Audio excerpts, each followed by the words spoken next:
Oi, pessoal! Agora mesmo vamos iniciar a resolução de uma linda questão de física que contempla processos de propagação do calor, um assunto muitíssimo importante. Vamos lá?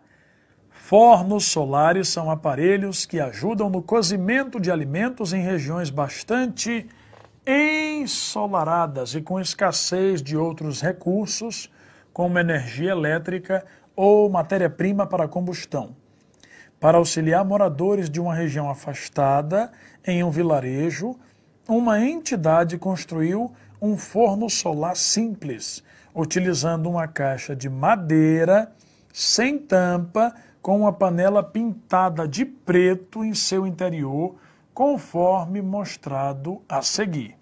Muito bem, e veja o comando. Para maximizar o rendimento desse forno solar, no que se refere à rapidez e à intensidade do aquecimento da panela em seu interior, pode-se... Uau, professor Diego Leitão!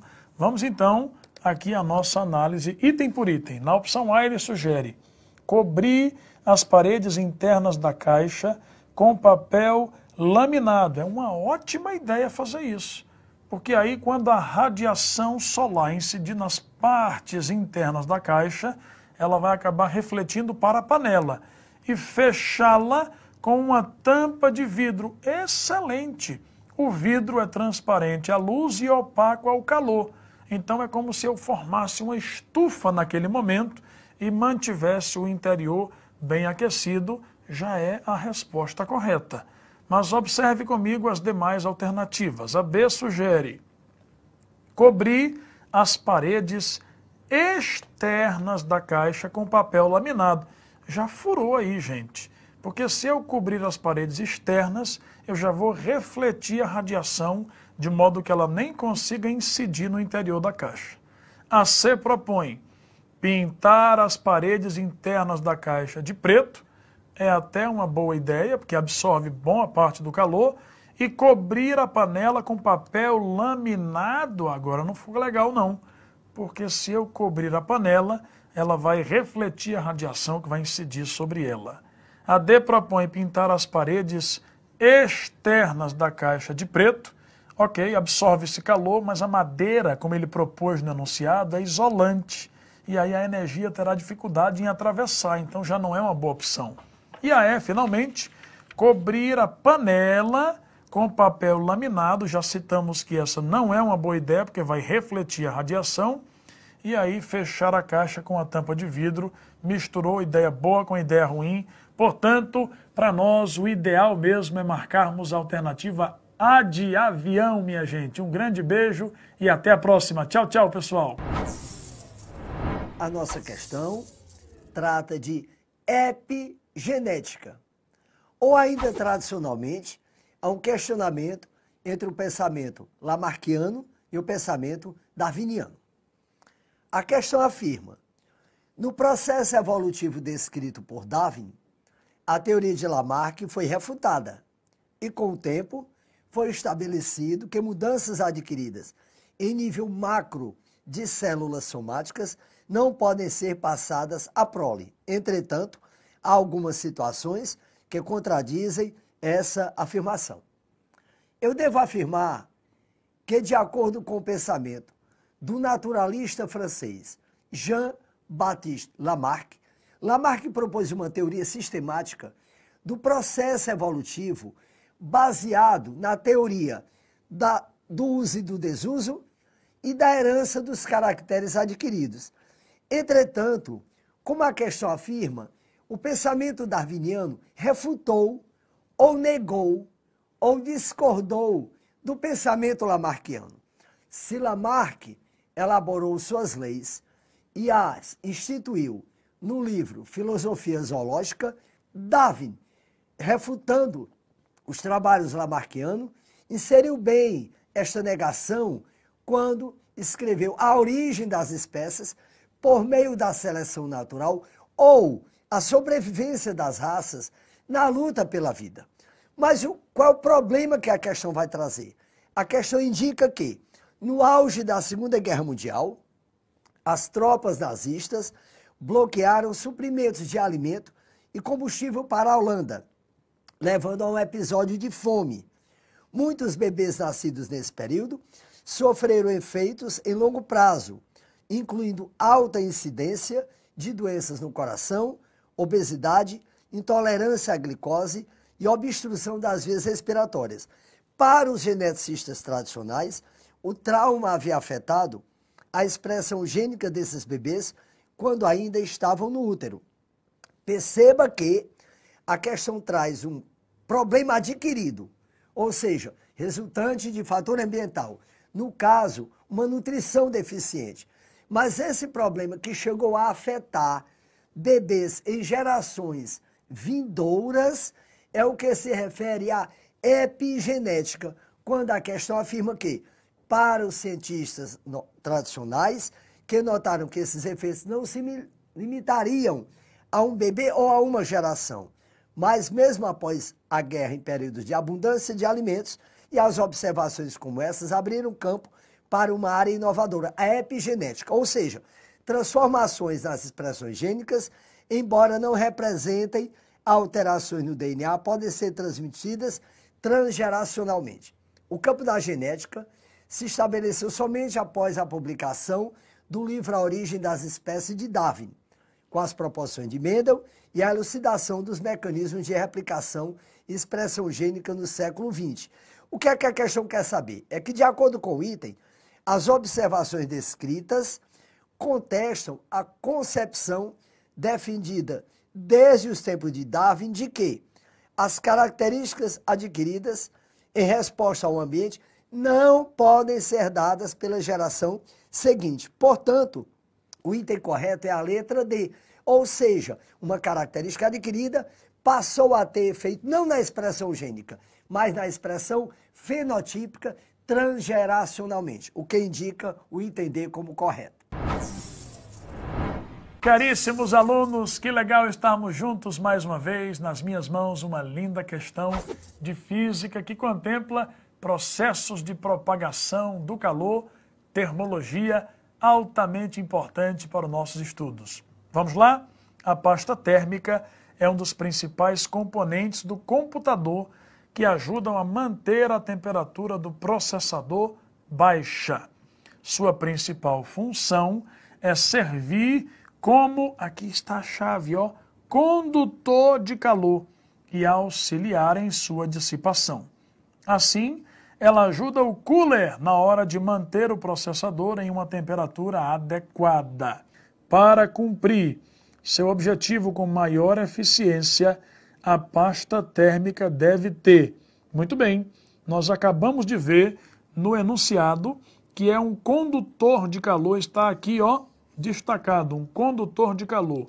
Há uma lei física chamada Lei de Fourier, que analisa a propagação do calor em condutores sólidos.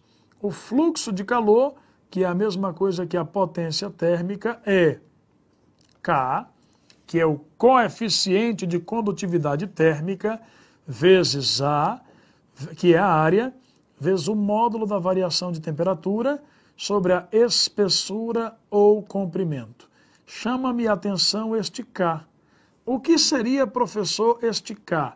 A constante de condutividade térmica.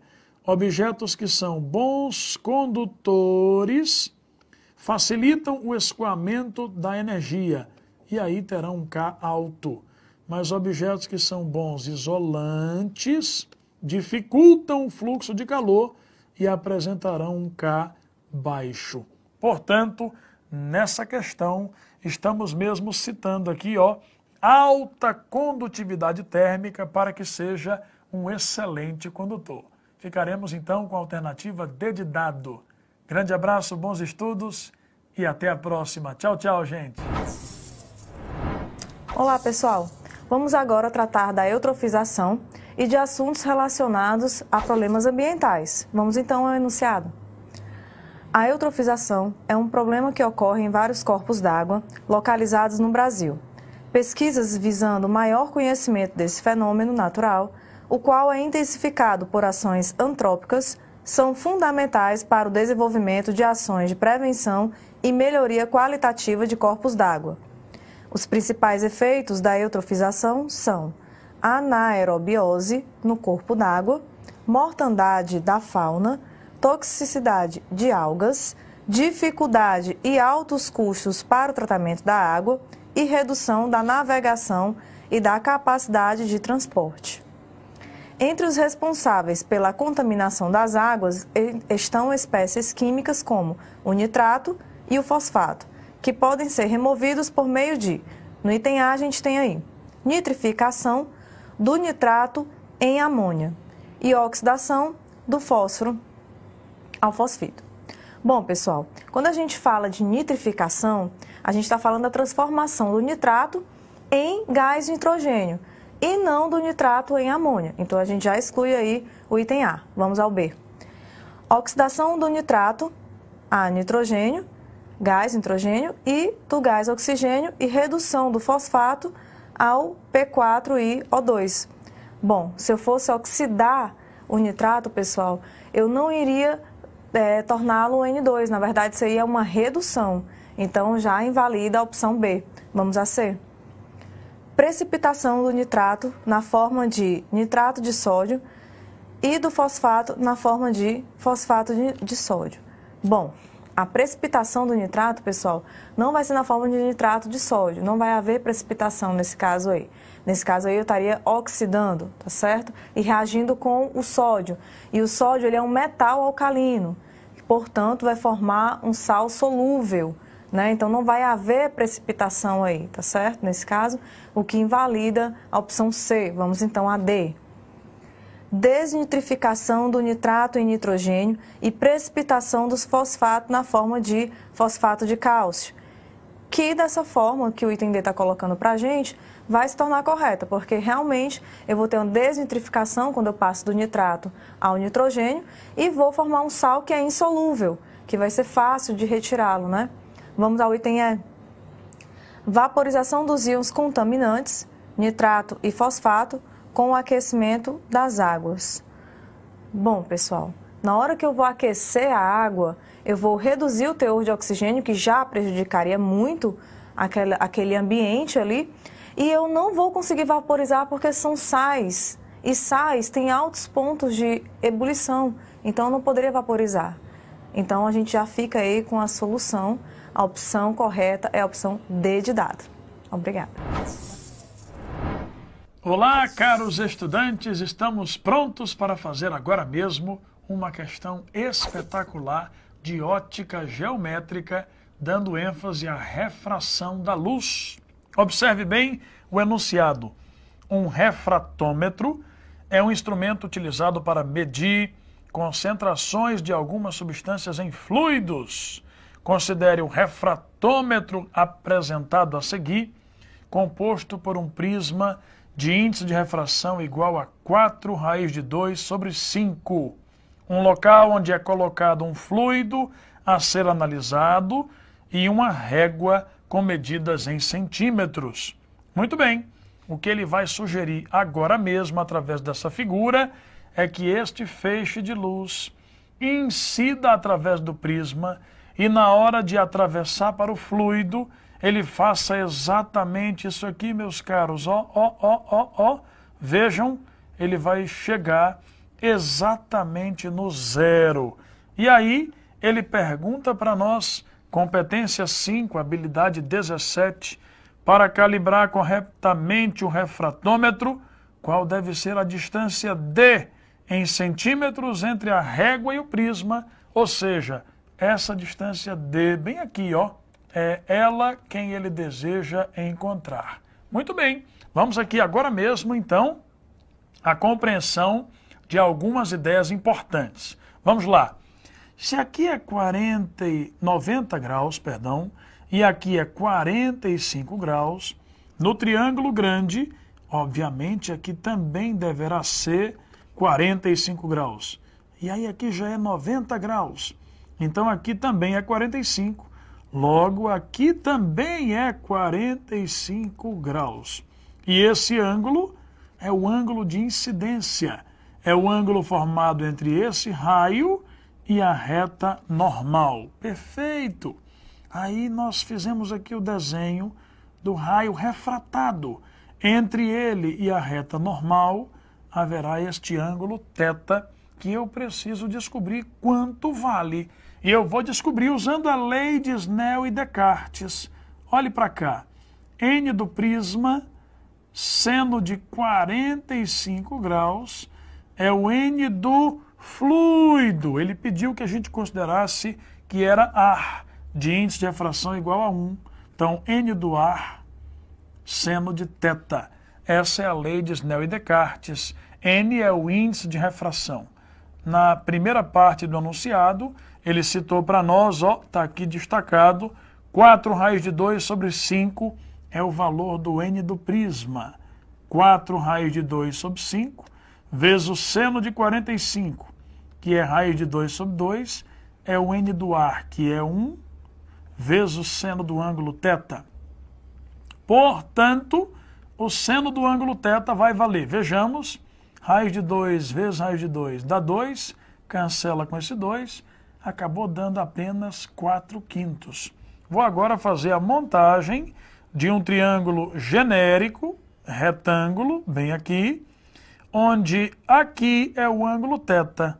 Se o seno é 4/5, é como se o cateto oposto fosse 4, a hipotenusa fosse 5, então o adjacente tem que ser 3.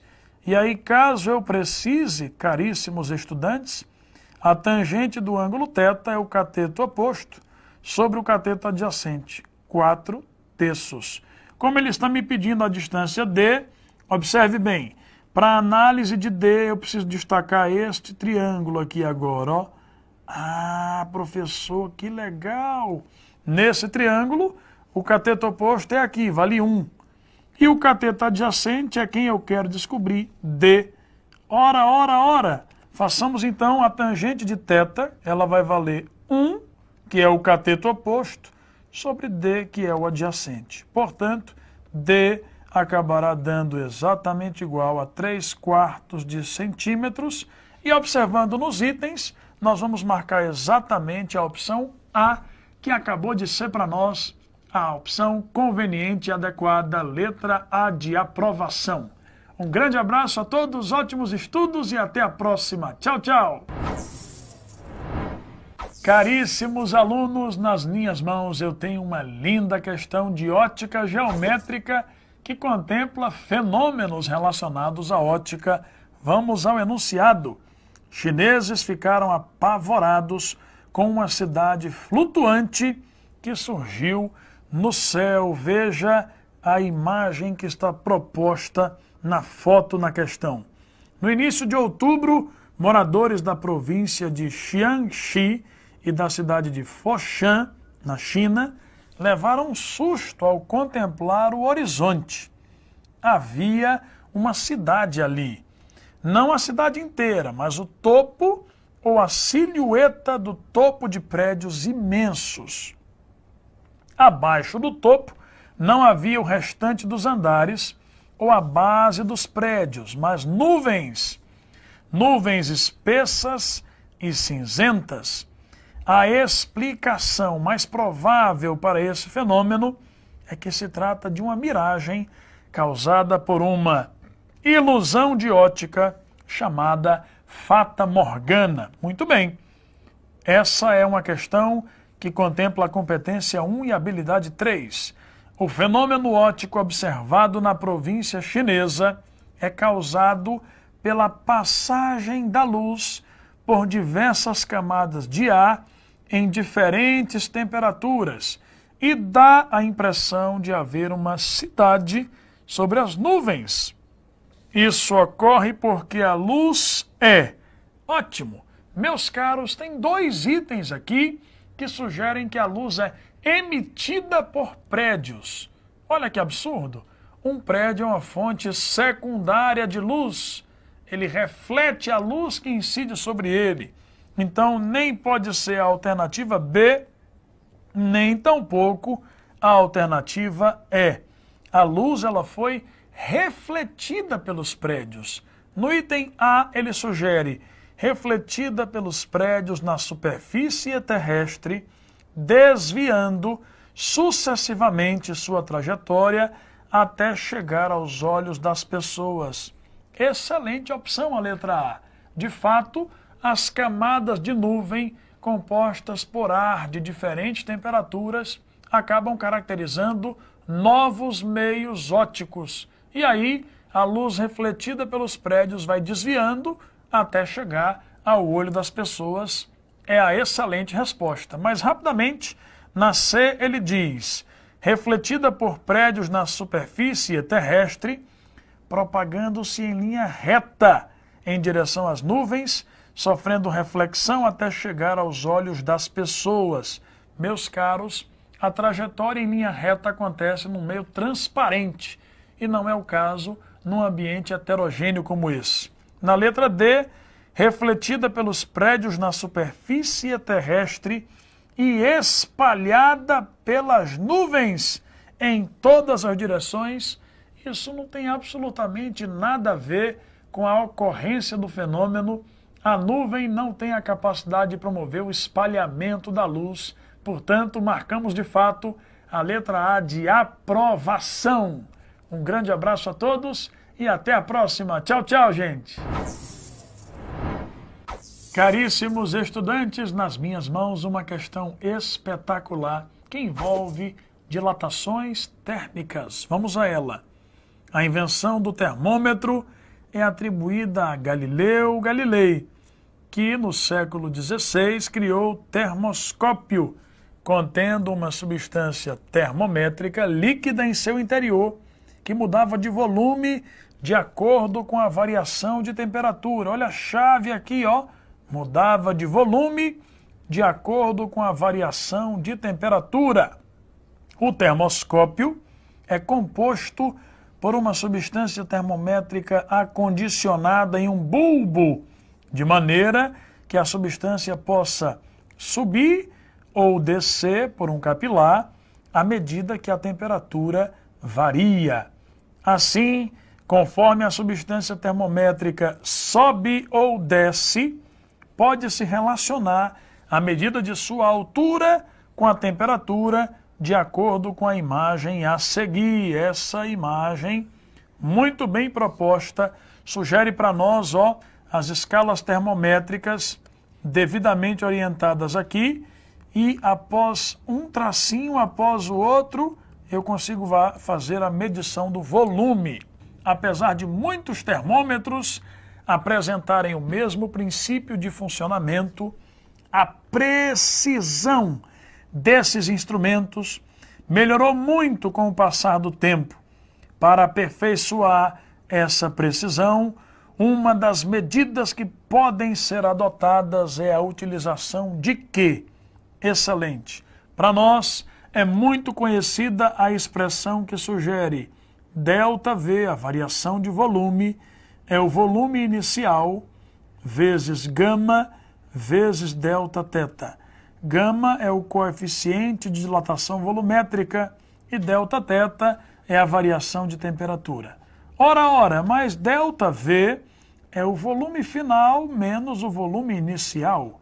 Isso é V0 gama Δθ.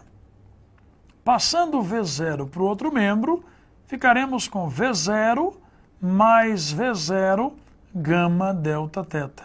E aqui eu já posso perceber que o volume varia com a temperatura através de uma função do primeiro grau. V é V0, que multiplica 1 mais gama Δθ. Olha só, na alternativa E, ele sugere substâncias termométricas que variam de volume linearmente com a variação da temperatura, exatamente a opção que eu propus na ocasião em que eu relembrei a vocês a expressão da variação de volume. Marcamos então a letra E de escola, uma lindíssima questão, muitíssimo bem pensada. Grande abraço a todos e até a próxima. Tchau, tchau, gente!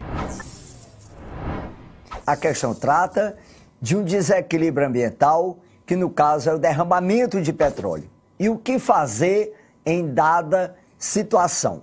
Bem, é importante que você perceba primeiro que o petróleo derramado sobre a superfície da água compromete justamente a fotossíntese do fitoplâncton, a fotossíntese de algas pluricelulares e também de plantas submersas, comprometendo também, portanto, toda a vida aeróbica de um dado ecossistema.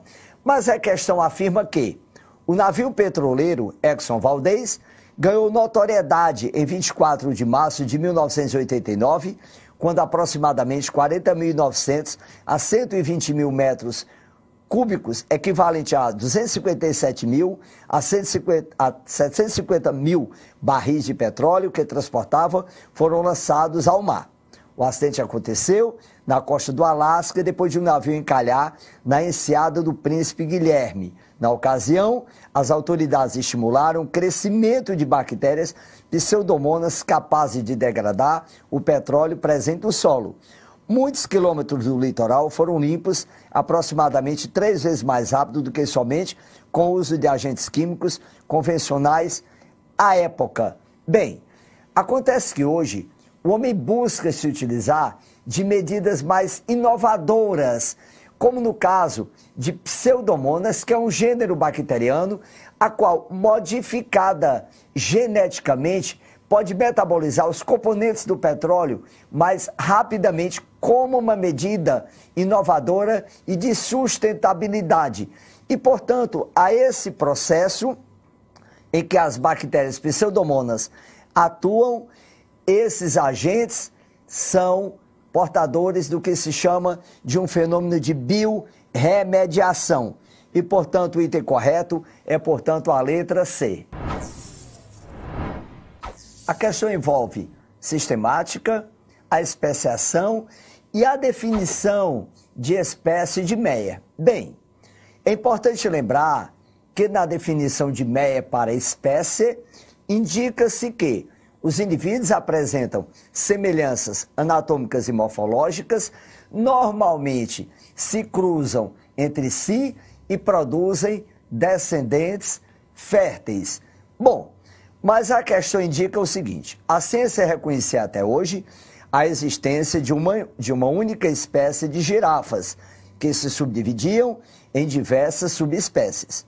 Mas um grupo de cientistas da Alemanha realizou a maior análise genética feita até hoje sobre o animal e concluiu que existem 4 espécies diferentes de girafas no mundo. Ficamos extremamente surpresos porque há muito poucas diferenças da morfologia e dos padrões de pelagem entre as girafas. Por causa dessa semelhança, partimos do pressuposto que, de que todas as girafas têm os mesmos requisitos ecológicos, ou seja, apresentam nichos ecológicos bem semelhantes. A análise genética mostrou que há 4 grupos distintos de girafas que aparentemente não se reproduzem entre si na natureza. Os estudos genéticos realizados permitiram estabelecer que os grupos de girafas...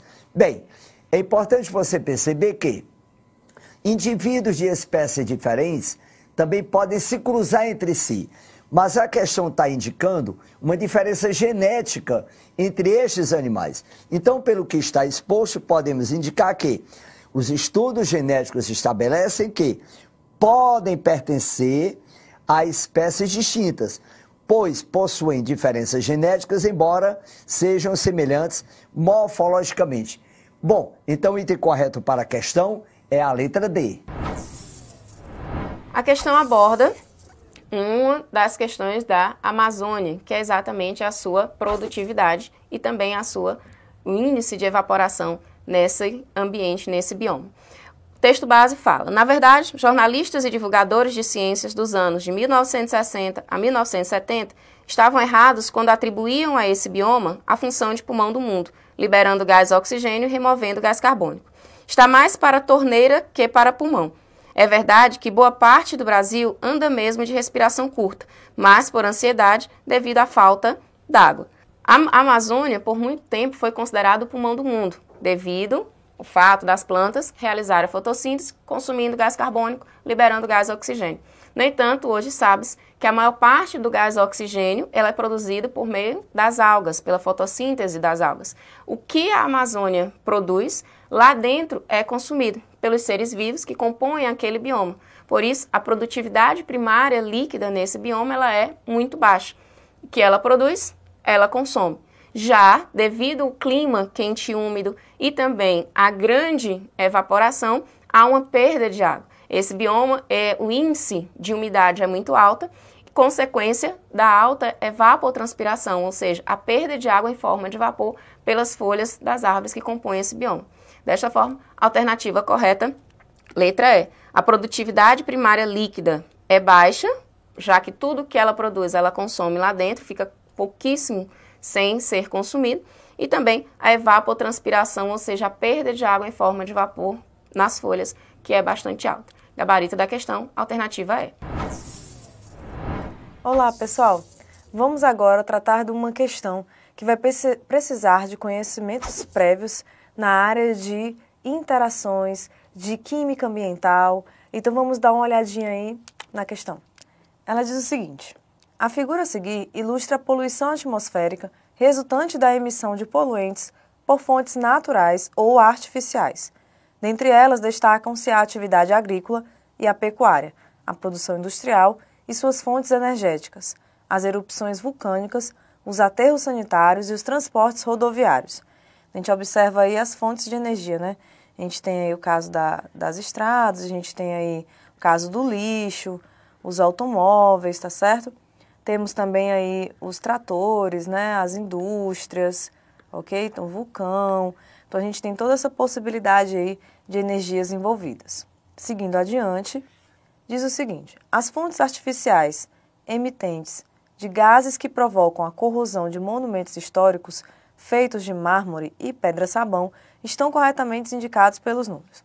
Bom, pessoal, o que a gente pode dizer aqui para vocês? Quando a gente fala de corrosão, a gente está falando de acidez, tá certo? Então, a gente está diretamente relacionado aqui com o processo de chuva ácida, tá?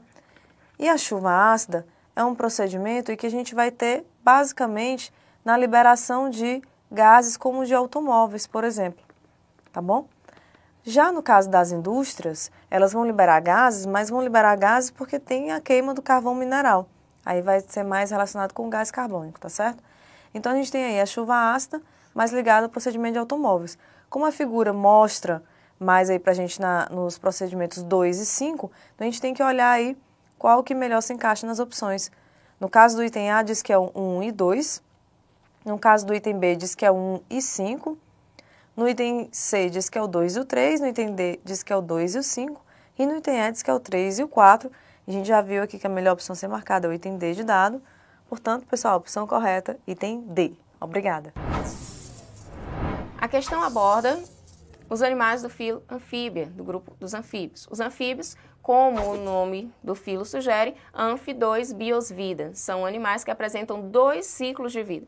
Um ciclo aquático, no qual eles respiram por meio de brânquias e sofrem metamorfose, já que passam do estágio larval para o estágio adulto, que é bem diferente desse. Como, por exemplo, a perda da cauda, o surgimento das patas, são algumas transformações que acontecem nesse ciclo de vida.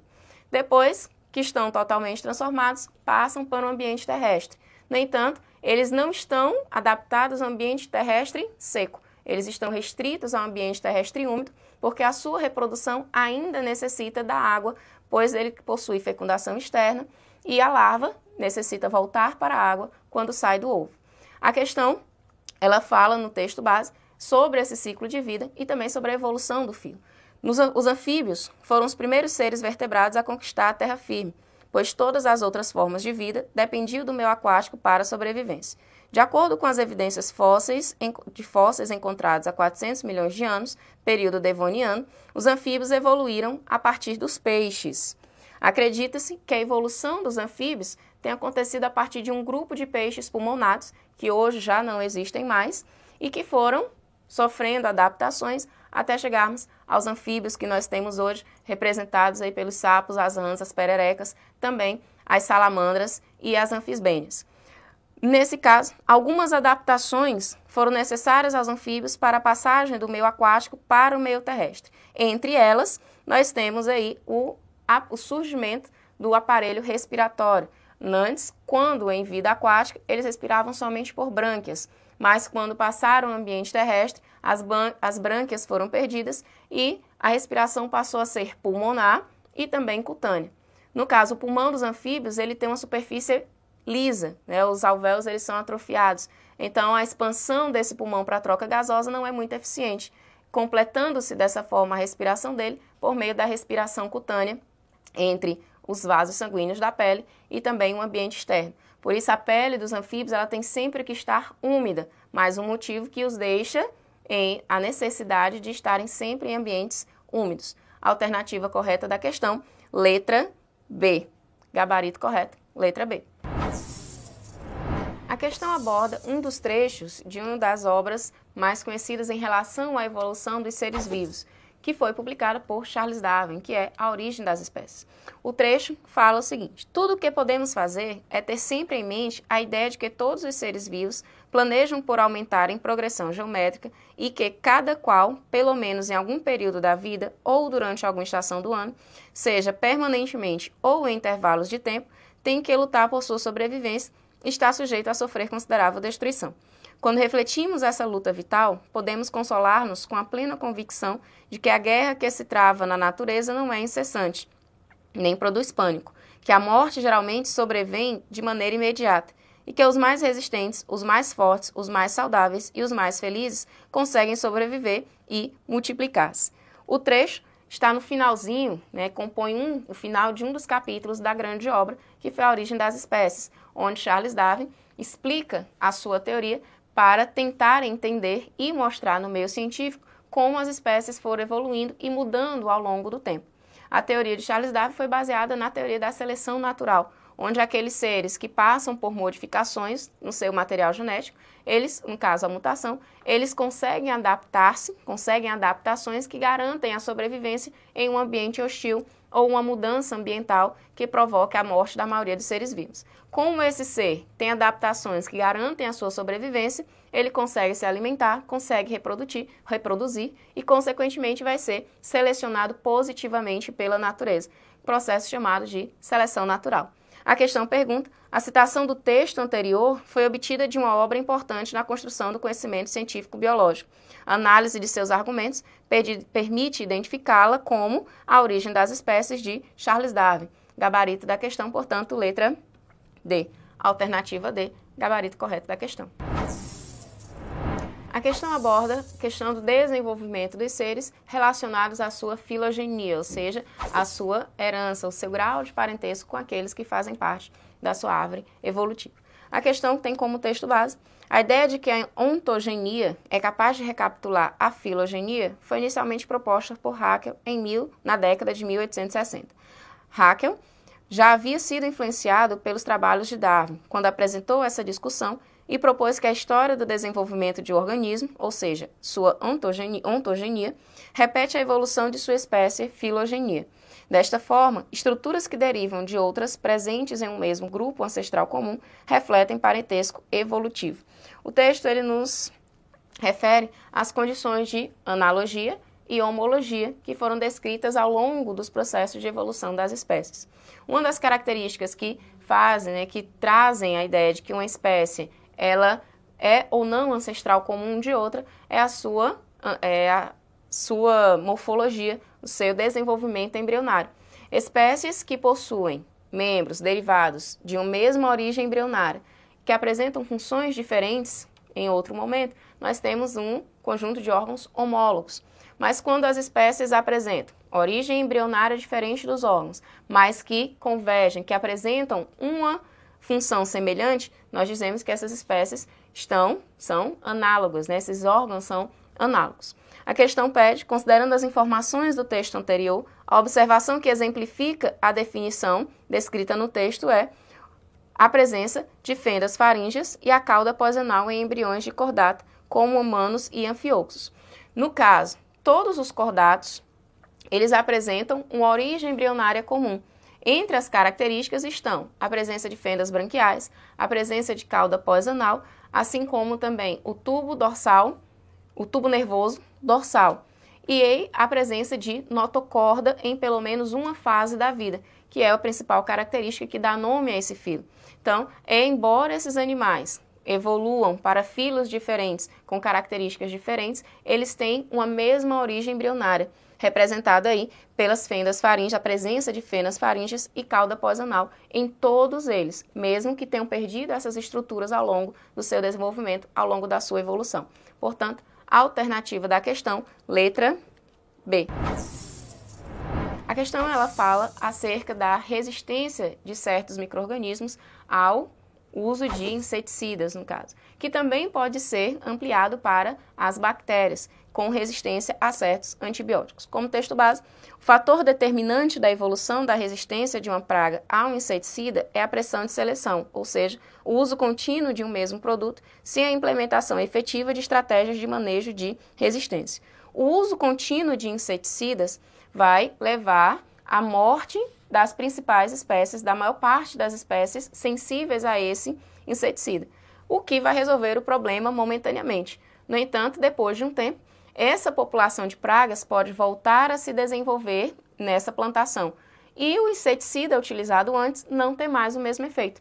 Isso acontece porque, ao usar o inseticida de forma recorrente e regular, ou seja, em tempos muito curtos ou em dosagens muito intensas, ou uso contínuo ao longo de vários anos, provocou uma seleção das espécies resistentes. As sensíveis ao inseticida morrem, mas as espécies resistentes ficam e vão se multiplicando.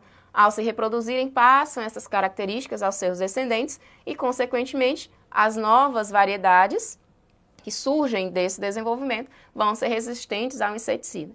Também acontece o mesmo com bactérias. O uso contínuo de antibióticos de forma irregular, de forma discriminatória, de forma indiscriminada, ele vai causar a seleção das bactérias resistentes. Então, um tratamento que é feito de forma irregular com antibiótico, uma vez vai surgir efeito, porque os sensíveis vão morrer e vai amenizar os sintomas. Mas depois de um tempo, os sintomas voltam, muitas vezes de forma mais intensa, e a medicação já não faz o mesmo efeito, porque aquelas espécies não são mais sensíveis, elas passaram a ser resistentes devido ao uso contínuo. As resistentes mantiveram-se no meio, se reproduziram, passaram essa característica aos descendentes. Uma forma de evitar isso é reduzir o número de antibióticos e usá-lo de maneira correta, por isso com prescrição médica. Esse fato, tanto com os inseticidas quanto com as bactérias, promove uma seleção das resistentes, portanto, efeito de seleção natural. Em relação aos inseticidas e seus efeitos, o trecho anterior faz referência à ampliação do número de indivíduos resistentes, já que eles são selecionados pelo uso contínuo do material, assim eles vão se reproduzindo, garantindo que os descendentes também sejam resistentes. Alternativa da questão, letra D. Gabarito correto da questão, alternativa D. Olá, pessoal. Vamos agora resolver uma questão que vai precisar de conhecimentos na área de Química Ambiental e também resolver um pouquinho aí o assunto de usinas nucleares. Vamos ao enunciado, então? As usinas nucleares correspondem a um assunto bastante debatido no setor ambiental. De um lado, alguns pesquisadores defendem que elas não contribuem efetivamente para o efeito estufa, sendo a energia nuclear uma alternativa a outras formas de energia. Do outro lado, há a preocupação com acidentes nucleares, como o ocorrido em Fukushima, no Japão.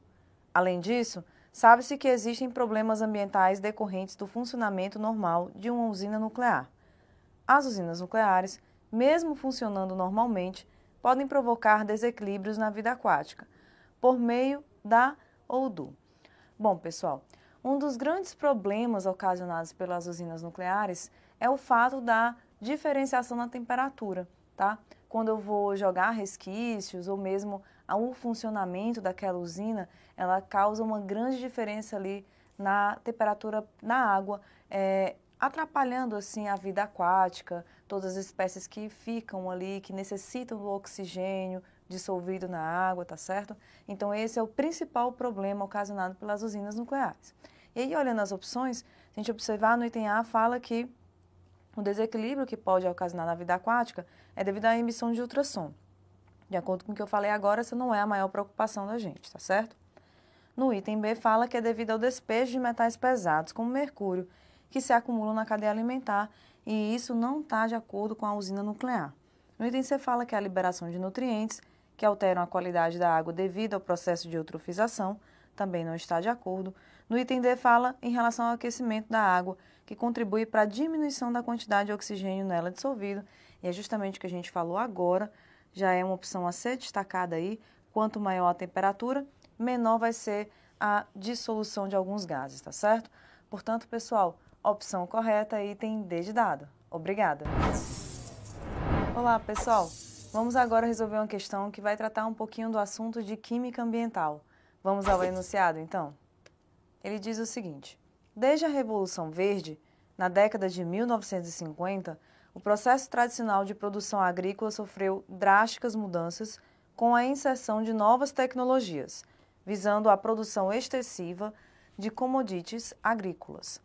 Essas tecnologias envolvem, quase em sua maioria, o uso extensivo de agrotóxicos com a finalidade de controlar doenças. A utilização de agrotóxicos pode, sob o ponto de vista ambiental, ter como consequência A ou O. Item A, a queda de produtividade. Bom, pessoal, a utilização de agrotóxicos não vai aí tomar como foco a produtividade, tá certo? Porque ele fala sob o ponto de vista ambiental, e isso então não vai ser nosso interesse. No item B fala que é o surgimento de novas pragas. Bom, os agrotóxicos, na verdade, não vão favorecer esse surgimento de novas pragas, como a gente já viu aí no texto e já sabe de conhecimentos prévios. No item C fala que é o aumento no custo de produção, e isso também não vai interesse sob o ponto de vista ambiental.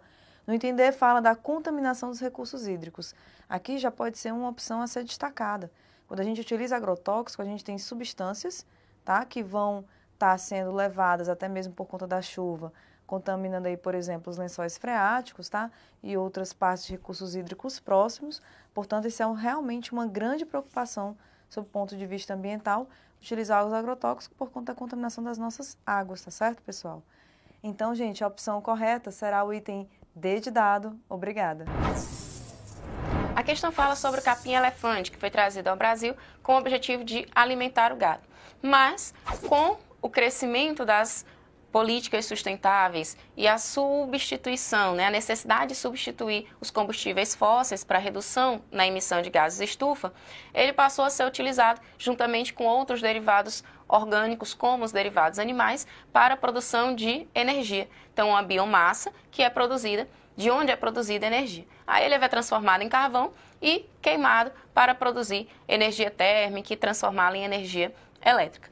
A energia produzida a partir da queima do capim-elefante também vai produzir gás carbônico. No entanto, como o capim-elefante ele é uma fonte renovável, porque ao plantar, colhe, planta-se de novo, colhe, tem sempre esse processo de plantio e colheita, ele vai ser uma fonte renovável. E assim, o gás carbônico liberado vai ser facilmente assimilado pelas plantas no processo de fotossíntese. Por isso, ele torna-se uma alternativa sustentável e viável em substituição ao uso do combustível fóssil para produção de energia. O enunciado da questão pede o capim-elefante, sob o ponto de vista ambiental, apresenta vantagem em relação aos combustíveis fósseis, pois equilibra o gás carbônico emitido na combustão com o assimilado no processo de fotossíntese do vegetal. Portanto, a alternativa é. Resposta correta da questão, alternativa é.